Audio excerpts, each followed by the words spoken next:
네, 오늘부터 경찰이 아동 청소년을 대상으로 하는 디지털 성범죄를 수사할 때 신분을 숨기거나 위장할 수 있게 됐다고 하는데요. 이슈 플러스에서 관련 얘기 자세히 해보도록 하겠습니다. 네, 김 기자 우선 구체적인 내용부터 좀 설명해 주시죠. 네, 경찰청은 오늘부터 아동 청소년에 대한 디지털 성범죄 추적 시 신분 비공개 및 위장 수사에 돌입하겠다고 밝혔는데요. 네. 일단 새로 도입되는 위장 수사는 신분 비공개 수사와 신분 위장 수사로 나뉩니다. 네. 신분 비공개 수사는 수사관이 경찰 신분을 숨기고 범인에게 접근해 증거를 수집하는 수사 방식이라고 할 수 있고요. 신분 위장 수사의 경우는 범죄를 막거나 범인을 체포하기 어려운 상황에서 이용하게 됩니다. 이 방식이 도입되면 지난해 이른바 N번방 사건 조주빈 일당 수사 때처럼 경찰이 신분증 인증을 대대하지 못해 수사 대상인 채팅방에 들어가지 못하는 상황이 벌어지지 않게 될 수 있습니다. 즉 수사가 어려운 랜덤 채팅방이나 메신저 등 사이버 공간에서 범인에게 성착취물 구매 문의를 하거나 여고생 등으로 위장해 성착취범에게 접근해 범죄 증거를 수집할 수 있게 되는 겁니다. 이를 위해 경찰청은 전국시도 경찰청에서 아동 청소년 디지털 성범죄 위장수사관 40명을 선발했고요. 오늘부터 전국 사이버 여청 수사관과 함께 본격적으로 수사에 나선다고 밝혔습니다. 네. 자, 이와 관련한 지금 법령 어떻게 되나요? 아동 청소년의 성보호에 관한 법률 일부 개정안이 그것인데요. 경찰청은 개정 법률이 올해 3월 공포된 뒤 6개월간 여성가족부, 법무부와 협의해 위장수사에 필요한 시행령을 마련했습니다.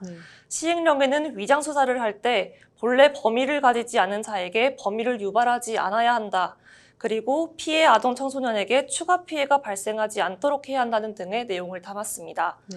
아울러 경찰은 함정수사 등에 대한 우려를 고려해 시행령에 신분 비공개 수사의 세부 방법과 승인 절차, 국가경찰위원회와 국회 보고사항 등의 통제 방안을 포함했습니다. 특히 해당 개정안에는 경찰이 신분을 공개하지 않거나 위장해 수사할 수 있는 위장수사 특례가 포함됐고요. 앞서 말씀드린 내용의 정책이 그래서 가능해졌습니다. 이에 따라 경찰은 범죄 혐의점이 충분하다고 판단되면 법원 허가를 받아 청소년 등으로 신분을 위장해 수사할 수 있게 됐습니다. 법원 허가를 받으면 신분 위장을 위해 문서, 전자기록 등을 작성, 변경할 수 있고요. 위장된 신분을 이용해서 계약, 거래하거나 성착취물을 소지, 판매, 광고할 수 있게 됩니다. 신분을 공개하지 않는 수사는 최대 3개월이라는 기간 제한이 있지만 신분 위장 수사의 경우 최대 1년까지 3개월마다 연장이 가능합니다. 네. 이렇게 법이 개정된 배경은 뭘까요? 네, 아무래도 이번 위장 수사가 이뤄지게 된 배경은 박사방, N번방 등 아동 청소년 대상 디지털 성범죄 사건 때문이라고 할 수 있는데요. 지난해 11월 이른바 N번방 사건을 수사하던 경찰에게 운영자 조주빈은 추가 인증을 요구했습니다. 조주빈은 경찰이나 기자가 있을 수 있다며 불법 촬영물을 다른 대화방에 공유하고 인증하라고 한 건데요. 결국 담당 수사관이 지인의 신분증과 사진을 빌려 인증한 뒤 수사를 이어갔지만 그 사이 피해자는 더 늘어갔습니다. 우리 사회에 큰 충격을 준 아동 청소년 대상 디지털 성범죄 사건을 막아야 한다는 목소리가 커지면서 이러한 디지털 성범죄를 선제적으로 감시하기 위한 법안 개정에 대한 논의가 이뤄지게 된 겁니다. 네. 자, 이번 개정안 시행으로 이제 경찰의 수사 효율이 높아지고 디지털 성범죄 예방 효과가 있을 것 같다라는 장점도 있지만 우려의 목소리도 나오고 있죠. 네, 범죄 피해를 사전에 막기 위한 경찰의 위장 수사가 제도화됐지만 몇 가지 한계점이 거론됐습니다. 먼저 주민등록증의 문제입니다. 현행 주민등록법상 제약 때문에 가짜 주민등록증은 만들 수 없기 때문인데요. 이런 이유로 추가 보완이 필요한 것 아니냐는 의견이 나오고 있습니다. 이로 인해 10대 성착취물을 다루는 디지털 성범죄 조직이 채팅방에 입장시키기 전 인증 절차로 주민등록증 사진 등을 요구할 경우 대응할 방법이 마땅치 않아 수사에 난항이 생길 수 있는 겁니다.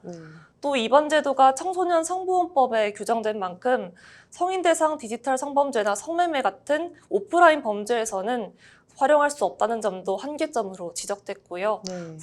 아울러서 성인 대상 디지털 성범죄나 해킹 등의 경우에는 위장 수사 방식을 활용할 수 없다는 점도 문제점으로 꼽힙니다. 네. 자, 위장 수사와 별개로 이제 온라인 그루밍 행위에 대한 지금 처벌도 강화가 된다고 그러죠? 네, 그렇습니다. 온라인 그루밍이란 온라인에서 아동 청소년을 성적으로 착취하기 위한 목적으로 성적 욕망이나 수치심, 혐오감을 유발하는 대화를 지속적, 반복적으로 하거나 성적 행위를 유인, 권유하는 행위를 말합니다. 채팅 어플을 통해 피해자와 신뢰관계를 쌓아 피해자를 성범죄로 유인하는 경우가 이에 해당합니다. 오늘부터 이러한 그루밍 행위에 대해 보다 강력한 형사처벌을 할 수 있게 됐는데요.